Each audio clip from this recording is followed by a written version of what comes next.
नमस्कार मित्रों, मैं विवेक त्रिपाठी आपका अपने YouTube channel Pratyush learning centre में बहुत स्वागत करता हूं। आज हम लोग उत्तर प्रदेश लोक सेवा आयोग की जो प्रवर की वैकेंसी आई है उसके संदर्भ में अपनी चर्चा को आगे बढ़ाते हैं। जो हम लोग ने विगत वीडियो में हम लोग देखा था कि हमने उसके सिलेबस, उसके क्वालिफिकेशन के बारे में चर्चा की थी, उसी चर्चा को और आगे बढ़ाते हुए हम आज उसके पेपर 1 और पेपर 2 दो पेपर्स होते हैं, उसमें से पेपर 1 के बारे में हम लोग आज डिटेल में डिस्कशन करेंगे और आपको कौन कौन सी बुक्स आपको पढ़नी है, कहाँ से पढ़नी है, कितना पढ़नी है, इस सब के बारे में हम चर्चा करेंगे। चलिए अपनी चर्चा को आगे बढ़ाते हैं, देखते हैं। तो ये सम्मिलित राज्य प्रवर अधीनस्थ सेवा परीक्षा तथा सहायक वन रक्षक क्षेत्रीय वन अधिकारी प्राथमिक परीक्षा का पाठ्यक्रम है। मैं देख रहा हूँ बहुत से लोग कंफ्यूज हो रहे हैं नोटिफिकेशन को देख करके, उनको ये लग रहा है कि ये हमारे लिए फॉर्म नहीं है। दोस्तों, अगर आप उस फॉर्म को ध्यान से देखेंगे तो वो जो 7-8 पोस्टें लिखी हुई हैं वो स्पेशलाइज्ड पोस्ट हैं। अगर आप उसके लिए एलिजिबल हैं तो वो आपको एक्स्ट्रा बेनिफिट है।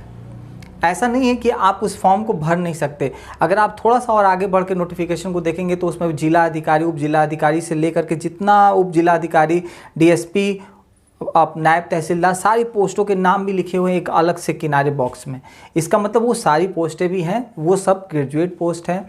ये कुछ स्पेशलाइज पोस्ट हैं। अगर आप ग्रेजुएट के साथ आपका पीजी है या आपके पास कोई स्पेशल डिप्लोमा है या आप बीएड हैं, ठीक है, या आप एग्रीकल्चर से कोई स्पेशल एजुकेशन प्राप्त हैं, या एमएससी मैथ्स से हैं, स्टैटिक्स से हैं, ठीक, या समाजशास्त्र से हैं, या आपने कोई ऐसी विशेष अर्हता प्राप्त की है जो उस क्राइटेरिया में आती है, तो आपके लिए ये और वो प्लस दोनों बेनिफिट आपके लिए होगा। तो ऐसा मत समझिए कि ये हमारा केवल स्पेशल पोस्ट वालों के लिए है। सिंपल ग्रेजुएट वालों के लिए ही ये फॉर्म है। लेकिन अगर आपके पास पीजी है, डिप्लोमा है, या आपके पास कोई विशेष वैकेंसी है में जो चर्चा है, विशेष आपके पास क्वालिफिकेशन है, तो आप उसके लिए भी एलिजिबल हो जाएंगे। ठीक है, तो फॉर्म भरने के दौरान बॉक्सेस खुल के आते हैं। तो अगर आप विधि से स्नातक या पीजी हैं तो उसमें टिक कर सकते हैं। मतलब जैसे जैसे क्वालिफिकेशन होगी आप देख सकते हैं, उसको ध्यान से आप देख लीजिएगा, तो वो आप उसको भी एलिजिबल हैं। ठीक है, तो इसमें जो बार बार समस्याएं आ रही हैं कि हम लोग नहीं भर सकते, तो आप भर सकते हैं। आप ध्यान से अगर फॉर्म को पढ़ेंगे तो आपको हर चीज़ स्पेशल क्लियर हो जाएगी कि वो फॉर्म आप ही के लिए है। बस अंतर इतना हो जाता है कि जिसके पास स्पेशल क्वालिफिकेशन, जो पीजी हैं या उनके पास विशेष कोई डिग्री है, वो आपसे थोड़ा सा ज़्यादा एलिजिबल हो जाएंगे। उनको 2, 4, 10 पोस्टों के क्या हो जाता है, बेनिफिट अलग से मिलता है। ठीक है, तो चलिए हम चर्चा को आगे बढ़ाते हैं। मैंने आपको बताया था कि प्रारंभिक परीक्षा का आपका एग्जामिनेशन चाहे प्रवर का हो, चाहे वन रक्षक क्षेत्रीय वन अधिकारी का हो, दोनों का प्रीलिम्स सेम होता है। मेंस दोनों के अलग अलग हो जाते हैं, लेकिन प्राथमिक परीक्षा दोनों की क्या होती है, सेम होती है। 200 नंबर का पेपर होता है और 2 घंटे का टाइम मिलता है, और टोटल क्वेश्चन आपके होते हैं 150। कितने होते हैं, 150। 1.33 का एक क्वेश्चन होता है, और 1/3 का क्या होता है, निगेटिव मार्किंग होती है।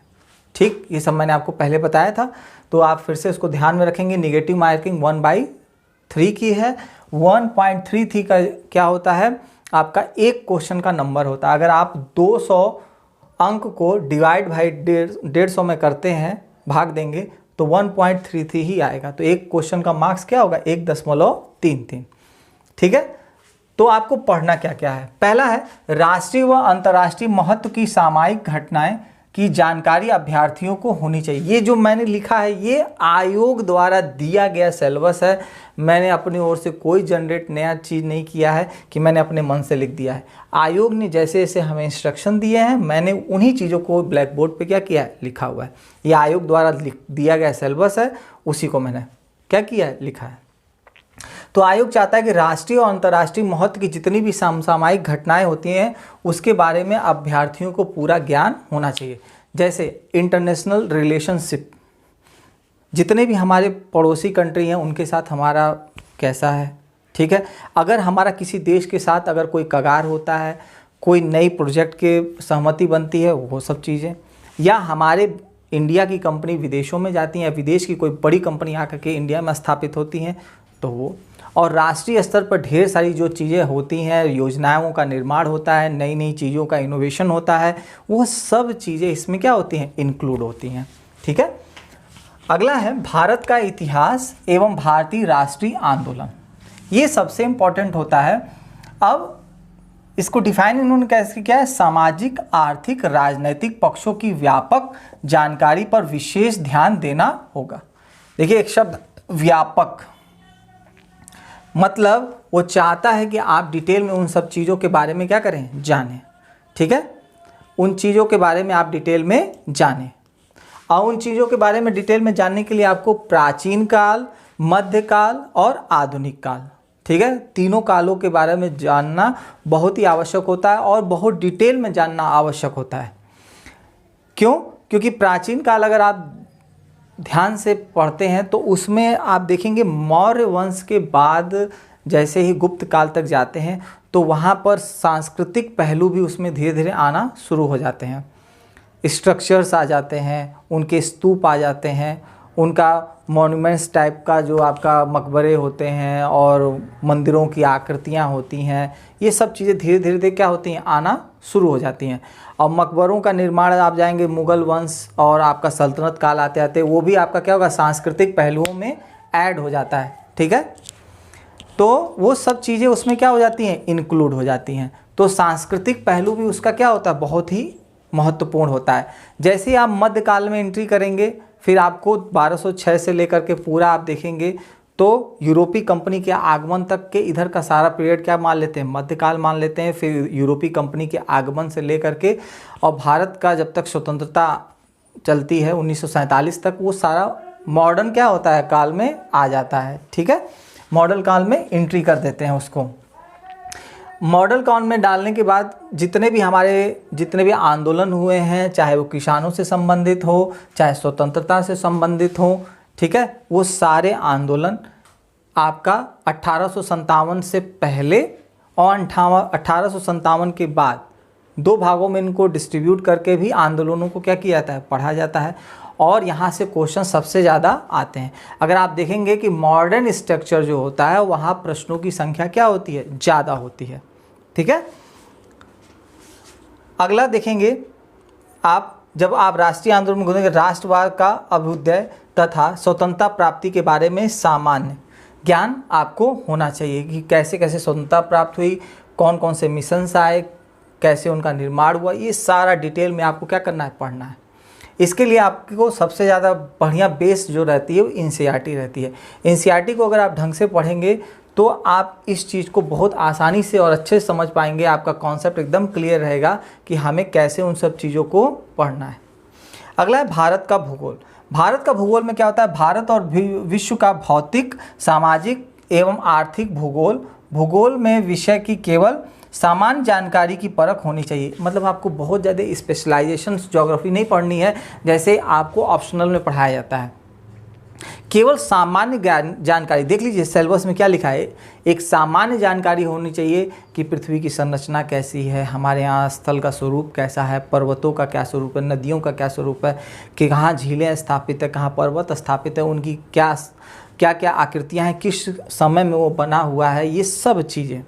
फिर भारत के भूगोल में एंट्री करेंगे, भारत का भौतिक स्वरूप देखेंगे, फिर भारत की जो नदियों का स्वरूप है वो देखेंगे। और अगर आप यहाँ पर पुरानी, देखिए ज्योग्राफी के साथ क्या होता है कि अगर हम एनसीईआरटी की किताब देखते हैं पुरानी वाली जो पढ़ाई जाती थी, तो आप 6 से लेकर के जो 8 तक की एनसीईआरटी चलती है उसमें कॉन्टिनेंट थ्योरी चलती है, जितने भी हमारे महाद्वीप हैं उनके बारे में बहुत अच्छे से दिया है। लेकिन जो वर्तमान में नई एनसीईआरटी आई है उसमें कॉन्टिनेंट के बारे में पूरा डिटेल में नहीं दिया हुआ है। तो हमको यहाँ पर ओल्ड एनसीईआरटी पढ़ना बहुत ज़रूरी रह जाता है। लेकिन जैसे ही हम जियोमॉर्फोलॉजी में जाते हैं तो आप नई किताबों से भी काम कर सकते हैं। मानव भूगोल भी आपका नई किताबों से हो जाएगा। मतलब क्लास 12 तक की जितनी भी एनसीईआरटी है ज्योग्राफी के लिए क्या होती है, बहुत ही इंपॉर्टेंट होती है। मैं ऐसा इसलिए कह रहा हूँ कि उत्तर प्रदेश लोक सेवा आयोग में इस बार जो मेंस हुआ है उसके पहले जो मेंस होता था वो ऑब्जेक्टिव होता था। अब मेंस क्या हो गया, डिस्क्रिप्टिव हो गया, उसमें 4 पेपर हो गए हैं और ये चारों पेपर आईएएस की तर्ज पर हो गए हैं। और आईएएस की तर्ज पर जब एग्जामिनेशन होने लगे हैं तो पैटर्न भी उन्हीं को क्या किया है, लोक सेवा आयोग ने फॉलो किया है। तो अगर पैटर्न उनका फॉलो किया है तो उनकी चीज़ें भी उनको फॉलो करनी पड़ेगी। तो जब आयोग ने उनके पैटर्न को फॉलो किया तो हमारा भी दायित्व बनता है कि हम भी जिस आधार पर सिविल सर्विसेज की तैयारी की जाती है उसी आधार पर हम भी क्या करेंगे, आगे तैयारी करेंगे। तो एनसीईआरटी हमारा बेस होना चाहिए, लेकिन यहाँ पर अंतर बस इतना आ जाता है कि जो ओल्ड एनसीईआरटी होती है उसमें कॉन्टिनेंट का पूरा बहुत अच्छा स्ट्रक्चर दिया हुआ है और न्यू एनसीईआरटी में आपकी बाकी डिटेलिंग जो होती है वो दी हुई है। ठीक है, तो आपको ओल्ड और न्यू मिला करके क्या पढ़ना पड़ेगा। ठीक है, हिस्ट्री में भी आप जाएंगे तो एनसीईआरटी आपको पढ़ना पड़ेगा। आपको 6 से लेकर के 12 तक की एनसीईआरटी आप ले सकते हैं और उसको आपको पढ़ना बहुत ज़रूरी है। क्यों? क्योंकि मान लेता हूँ कि अगर आप प्रीलिम्स निकाल भी लेते हैं तो जब मेंस लिखने की बात आएगी तो आप नहीं लिख पाएंगे। क्यों? क्योंकि आपका भाषा का प्रवाह, आपका वोकैब सेक्शन क्या हो जाएगा, कमज़ोर हो जाएगा। और अगर आपको अपने वोकैब सेक्शन को अच्छा करना है और वही आंसर लिखना है जो सटीक लिखा जाता है, तो उसके लिए आपको भाषा का प्रयोग करना पड़ेगा। कौन सा? एनसीईआरटी में जो भाषा का प्रयोग हुआ है। ठीक है, तो एनसीईआरटी हर जगह मस्ट है। बस ये है कि आपको कौन कौन से चैप्टर्स एनसीईआरटी में पढ़ने हैं, कौन कौन से छोड़ने हैं, बस इन्हीं चीज़ों को बस आपको ध्यान रखना है। बाकी हर चीज़ बहुत आसानी से क्या हो जाती है। अगला है सामाजिक आर्थिक भूगोल। ठीक है, विश्व भूगोल में विषय की केवल सामान्य जानकारी की परख होनी चाहिए। देखिए, सामान्य यहाँ भी मांगा, यहाँ भी। भारतीय राजनीति एवं शासन, संविधान, राजनीतिक व्यवस्था, पंचायती राज, लोक नीति, आधिकारिक प्रकरण आदि। ठीक है, भारत के संविधान से संबंधित जितनी भी चीज़ें हैं उनसे संबंधित इन व्यवस्थाओं को क्या हो गया है, किया गया है। अब यहाँ पर पॉलिटी का पूरा स्ट्रक्चर आ जाता है। हमारे अनुच्छेद 1 से लेकर के पूरा आप देखेंगे कि सारे अनुच्छेदों के बारे में आपको थोड़ी थोड़ी क्या होनी चाहिए, जानकारी होनी चाहिए। प्लस आपको हमारे संविधान का निर्माण की क्या प्रक्रिया रही है उसके बारे में पता होना चाहिए। राष्ट्रपति का चुनाव कैसे होता है, मुख्यमंत्री का चुनाव कैसे होता है, प्रधानमंत्री का चुनाव कैसे होता है, पंचायती राज सिस्टम काम कैसे करता है, इन सब के बारे में आपको थोड़ा थोड़ा नॉलेज होना चाहिए। ठीक, तभी आप प्रीलिम्स के लिए क्या हो सकते हैं, तैयार हो पाएंगे। और जैसे जैसे आपका बौद्धिक स्तर बढ़ता जाएगा वैसे वैसे आप इस चीज़ को क्या कर ले जाएंगे, कंप्लीट करें। इसके लिए केवल आप एनसीईआरटी की क्लास 11th की एक बुक आती है भारतीय शासन, एनसीईआरटी की केवल एक बुक आप पढ़ लेंगे तो आपका लगभग बहुत हद तक काम क्या हो जाएगा। इसके बाद आप स्पेशलाइज्ड बुक्स पढ़ सकते हैं, जैसे आप एम लक्ष्मीकांत जो सबसे बेस्ट बुक मानी जाती है सिविल सर्विसेज के लिए, उसको पढ़ सकते हैं। लेकिन अगर आपका प्रारंभिक स्तर है तैयारी का तो आप बाड़ी पब्लिकेशन की आती है भारतीय राज्य व्यवस्था, उस किताब से शुरू कर सकते हैं। जब आपका लेवल थोड़ा सा बढ़ जाता है तो आप एम लक्ष्मीकांत को ज़रूर पढ़ें। बिना एम लक्ष्मीकांत को पढ़े हुए आप मेंस के स्ट्रक्चर को फॉलो नहीं कर सकते। ठीक है, इसके बाद हम लोग देखते हैं कि भारतीय राज्य व्यवस्था, अर्थव्यवस्था एवं संस्कृति के अंतर्गत देश में पंचायती राज तथा सामुदायिक विकास सहित राजनीतिक प्रणाली के ज्ञान तथा भारत की आर्थिक नीति के व्यापक लक्षणों एवं भारतीय संस्कृति जानकारी पर प्रश्न पूछे जाएंगे। अब आपको क्या करते हैं, एक तरह से जो सिलेबस होता है वो लाइट हाउस की तरह काम करता है। अगर आप सिलेबस को अपने इंडेक्स बॉक्स में रखेंगे ढंग से तो आपको ये पता चल पाएगा कि वाकई में आयोग पूछना क्या चाह रहा है। और जब आप ध्यान रखेंगे इन सब चीज़ों के लिए तो आपको एकदम क्लियर हो जाएगा कि आपको कैसे इस एग्जामिनेशन को क्या करना है, क्वालिफाई करना है। ठीक है, धीरे धीरे आप इस चीज़ को शुरू करें और आप बहुत आसानी से क्या कर सकते हैं, तैयार कर सकते हैं। थोड़ा टफ है स्टार्टिंग में, मैं ये नहीं कहता कि बहुत हलवा है, आप बहुत इजी है कि आप 2 दिन में कर ले जाएंगे। एक लंबी प्रोसेस होती है, आपका 5-6 महीना का टाइम लगता है, साल भर का टाइम लगता है। अगर आपने बहुत अच्छे से उस स्ट्रक्चर को फॉलो किया और आपका गाइडेंस अगर सही रहा तो आप उस चीज़ को प्राप्त कर लेंगे। स्टार्टिंग में क्या होता है कि हमारे अंदर एक चीज़ भावना बैठ जाती है कि हमें अधिक पढ़ने की आदत हो जाती है, और जब हमें अधिक पढ़ने की आदत होती है तो हमें हर चीज़ अच्छी लगती है। ठीक है, और जब हर चीज़ अच्छी लगेगी तो फिर हमारा क्या होगा, ज्ञान तो बढ़ेगा, लेकिन जो आयोग चाह रहा है वो नहीं हो पाएगा। ये समस्याएं आपको मैं बताऊं लगभग 99% लोगों के साथ स्टार्टिंग में होती हैं। केवल 1% ही लोग ऐसे होते हैं जो इससे अछूते रहते हैं, क्योंकि अगर देखा जाए कि ऑल ओवर इंडिया का अगर रिजल्ट भी देखा जाए तो 1% रहता है, वही लोग अछूते रहते हैं। बाकी लगभग सभी लोग इसके शिकार हो जाते हैं कि अत्यधिक नॉलेज इकट्ठा करने की चाहत में ज्ञान तो बहुत हो जाता है, लेकिन आयोग का जो परिप्रेक्ष्य है उस दृष्टिकोण से व्यक्ति क्या हो जाता है, दूर हो जाता है। तो आपको उसका भी ध्यान रखना है कि ऐसा आपके साथ होने न पाए। आर्थिक एवं सामाजिक विकास, सतत विकास, गरीबी, अंतर्विष्ट जनसांख्यिकी, सामाजिक क्षेत्र, ठीक है, इनोवेटिव आदि, ये सब क्या है आपका इकोनॉमिक्स का सेक्शन है कि भारत सरकार द्वारा क्या क्या सतत विकास कार्यक्रम के अंतर्गत चलाए गए, उनका क्या लक्ष्य है, गरीबी की संबंधित कौन से अपना जनसांख्यिकी, आपका सामाजिक क्षेत्र में नए नए जो आपके आविष्कार हुए हैं, नए नए इनोवेशन हुए हैं, हमारा आर्थिक परिप्रेक्ष्य क्या है, ये पूरा जो आपका सेक्शन है इकोनॉमिक्स का, ये मान के चलिए कि पूरा डिपेंड होता है करंट पे। करंट पे जितनी अच्छी आपकी पकड़ होगी, जितना एडिटोरियल पे आपकी पकड़ होगी, उतना ही आप इन चीज़ों को क्या कर सकते हैं। मैंने एक बहुत अच्छा वीडियो डाला है कि अखबार कैसे पढ़ें न्यूज़पेपर के ऊपर, और कौन कौन से न्यूज़ चैनल आपको सुनने चाहिए। दोनों बहुत ही महत्वपूर्ण वीडियो हैं और आपको उसको ज़रूर सुनना चाहिए, क्योंकि अगर आप उसको सुनेंगे तो आपका बहुत हद तक कॉन्सेप्ट क्लियर हो जाएगा कि अखबारों में आपको महत्वपूर्ण कौन कौन सी चीज़ें पढ़नी है और अखबार में कौन कौन सी चीज़ें आपको छोड़नी है। इसके बाद आता है पर्यावरण एवं पारिस्थितिकी संबंधित विषय। जैव विविधता विशेषज्ञता आवश्यक नहीं है। देखिए आयोग ने एकदम स्पष्ट बोला है कि भैया पर्यावरण के बारे में आपके पास नॉलेज होनी चाहिए, लेकिन आप विशेषज्ञ नहीं होने चाहिए। आयोग एकदम स्पष्ट बोलता है कि आपको विशेषज्ञता की आवश्यकता नहीं है, विशेषज्ञता की ज़रूरत यहाँ पर नहीं पड़ती है, ठीक है। विशेषज्ञ अगर आपको बनना है तो फिर आपको पूरा इकोलॉजी के बारे में पता होना चाहिए, लेकिन यहाँ पर वो चाहता है कि जो हमारी नित्य दैनिक दिनचर्या में चीज़ें चल रही हैं उन्हीं के बारे में क्या होना चाहिए, हमको पता होना चाहिए। उसके अलावा आपको बहुत ज़्यादा नॉलेज की आवश्यकता नहीं है, ठीक है। तो पर्यावरण से संबंधित आप जब जाएंगे तो पर्यावरण के लिए बहुत अच्छी अच्छी किताबें आती हैं। भरूचा की किताब आती है, दृष्टि की बहुत अच्छी किताब आती है, बहुत सी इंग्लिश और हिंदी मीडियम्स की कई किताबें आती हैं जिसको आप क्या कर सकते हैं पढ़ना। मैं किसी किताब का रिकमेंडेशन नहीं कर रहा हूँ, लेकिन तैयारी के लिए स्टार्टिंग में कुछ अच्छी ऑथेंटिक किताबें होनी चाहिए, क्योंकि स्टार्टिंग में अगर आप गलत मटेरियल का अगर चुनाव कर लेते हैं तो ये आपका जो है लक्ष्य है वो बहुत आगे चला जाएगा। हो सकता है कि आपको 2-3 साल का समय भी लग जाए, ठीक है। सामान्य ज्ञान में क्या होती है कि सामान्य दैनिक अनुभव तथा प्रेक्षण सामान्य ज्ञान। विज्ञान में भी आपको दैनिक, अगर आप उठा के देखेंगे क्वेश्चन तो आपको सबसे ज़्यादा यहाँ पर क्वेश्चन अगर पूछा है तो बायो से पूछा है। बायोलॉजी सबसे ज़्यादा फेवरेट एरिया है इनका। फिजिक्स और केमिस्ट्री से भी क्वेश्चन आते हैं, लेकिन फिजिक्स और केमिस्ट्री के question in comparison of biology के क्या होते हैं, मुकाबले कम होते हैं।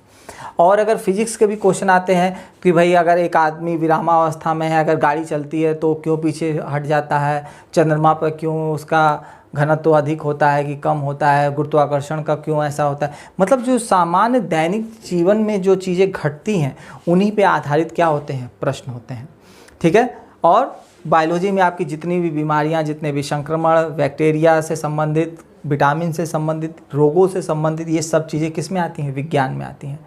बहुत इजी है, बस आपको सही चीज़ें पता नहीं चाहिए कि आपको करना कैसे। और लास्ट आपका बचता है उत्तर प्रदेश का सामान्य अध्ययन।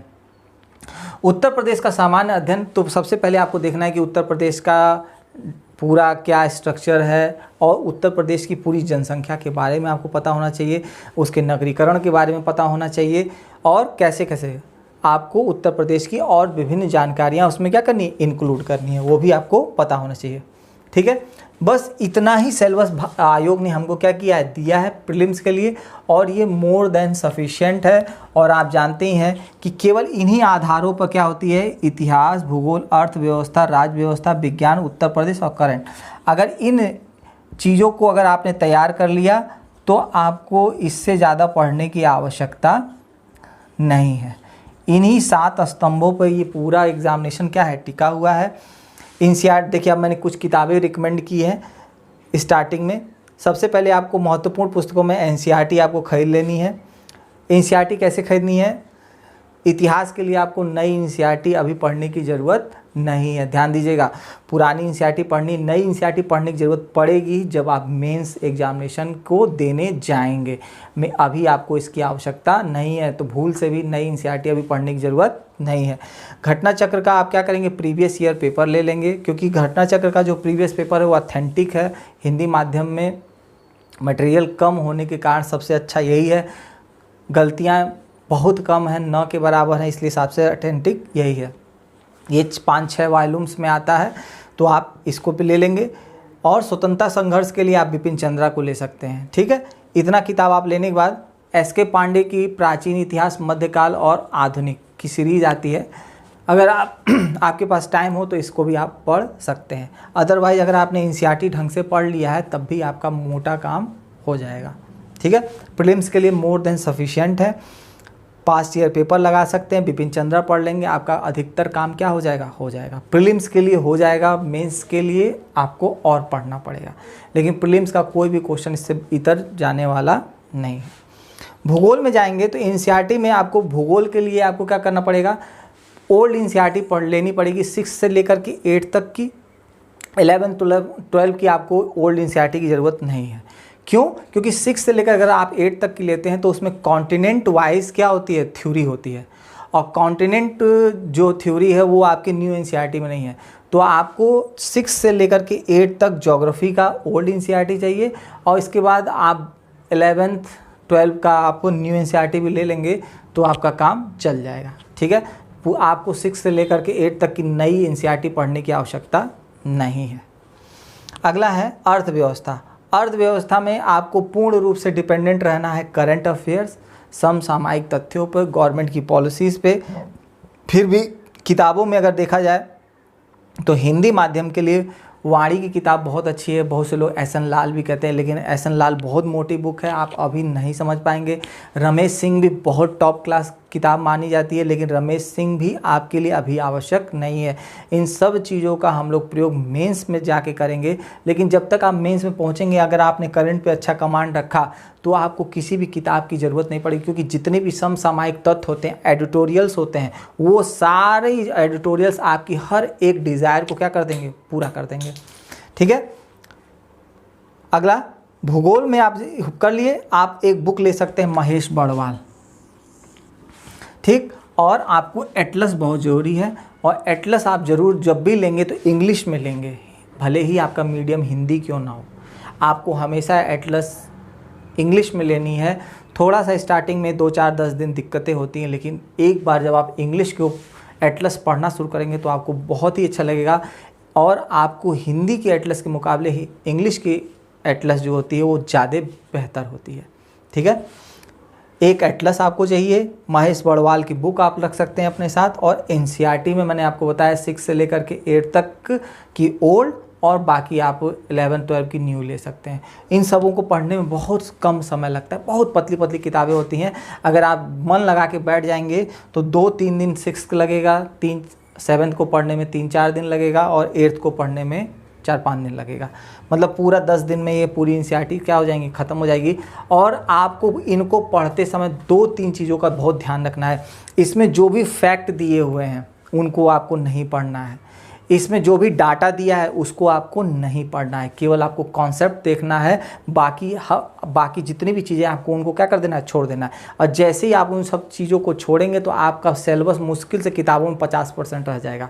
मेरी बातों को आप मानिएगा, क्योंकि पता चला कि ये एनसीईआरटी 20 साल पहले लिखी हुई, बोलेगा कोको उत्पादन इतना %, कहवा का उत्पादन इतना %, कोयला का उत्पादन इतना %, तो वो डाटा आज कहाँ फॉलो कर रहा है। आपको कोई भी डाटा फॉलो करने की ज़रूरत नहीं। हाँ, ये कहेगा कोयला के लिए ये क्षेत्र इम्पॉर्टेंट है, ठीक है, कहवा के लिए ये क्षेत्र इम्पॉर्टेंट है, ये घास के मैदान है, यहाँ पर लानोज है, यहाँ पंपास है, ये सब स्ट्रक्चर आपको क्या करना है, फॉलो करना है।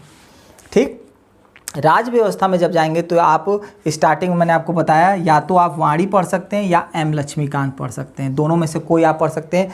लेकिन अगर आपने कभी भी तैयारी अभी शुरू नहीं की है तो मेरे हिसाब से वाणी आपके लिए ज़्यादा बेहतर रहेगी एम लक्ष्मीकांत के मुकाबले। एम लक्ष्मीकांत आप क्या करेंगे, लेंगे, लेकिन इसके लिए आप थोड़ा सा अपने आप को परिपक्व कर लेंगे तब।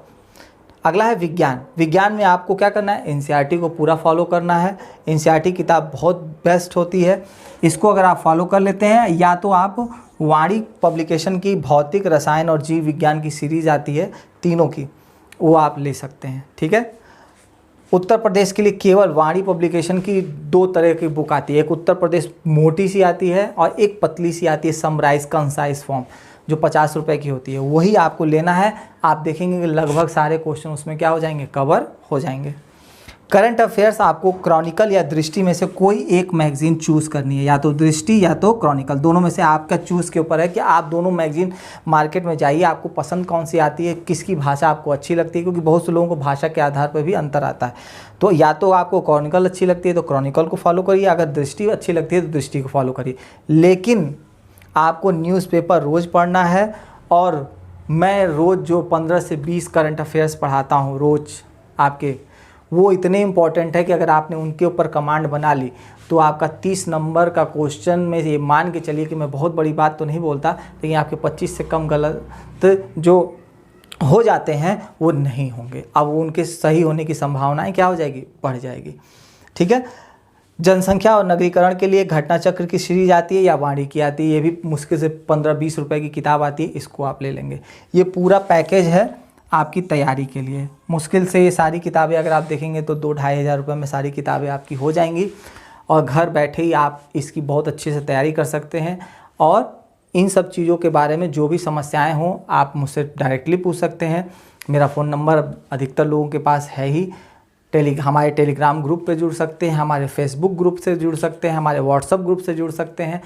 उन ग्रुप में रोज़ प्रतिदिन नए नए क्वेश्चंस जाते हैं, उनको आप सॉल्व करिए। टेलीग्राम पे भी क्वेश्चंस जाते हैं, फेसबुक पे भी जाते हैं, तो उससे आपको एक नया आधार मिलेगा और पढ़ाई करने का एक नया रिदम डेवलप होगा। ठीक है। तो ये पूरा आपका फर्स्ट पेपर का सिलेबस है। सेकंड पेपर के बारे में हम लोग पूरी इसकी डिटेलिंग कल करेंगे। कल के वीडियो में आपको सेकंड पेपर मिल जाएगा। अब दोनों पेपर की तैयारी आप एकदम अगर इसी पैटर्न से करते हैं तो आपको कहीं भी कोई दिक्कत आने वाली नहीं है। किसी भी एग्जामिनेशन को, मैं अंत में ये बोलना चाहता हूँ, किसी भी एग्जामिनेशन को अगर आपको क्वालिफाई करना है तो उसका पास्ट ईयर पेपर आप उठाइए, उठा करके पहले देखिए कि वो कहाँ कहाँ से, किस किस क्षेत्र से कौन कौन से प्रश्नों को पूछ रहा है।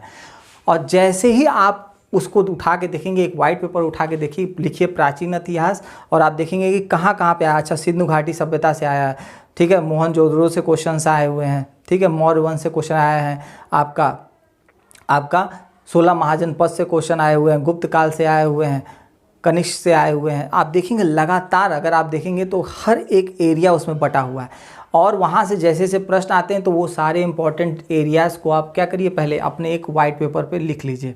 और यही काम आपको ज्योग्राफी में करना है। कहाँ कहाँ से क्वेश्चन आए हैं वो क्या है, सेगमेंट वाइज डिस्ट्रीब्यूट रहता है, आप उसको लिख लीजिए। और जब तैयारी करने जाइए तो उसी सेगमेंट के आधार पर ही आप अपनी तैयारी को क्या करिए, स्टार्ट करिए। मैं ऐसा इसलिए बोल रहा हूँ क्योंकि अगर आप उस सेगमेंट के आधार पर तैयारी नहीं करते हैं तो आप अपने लक्ष्य से भटक जाएंगे। फिर क्या होगा, आप पढ़ेंगे खूब ढेर सारा, लेकिन आपका सिलेक्शन फिर क्या आपसे क्या हो जाएगा, दूर हो जाएगा।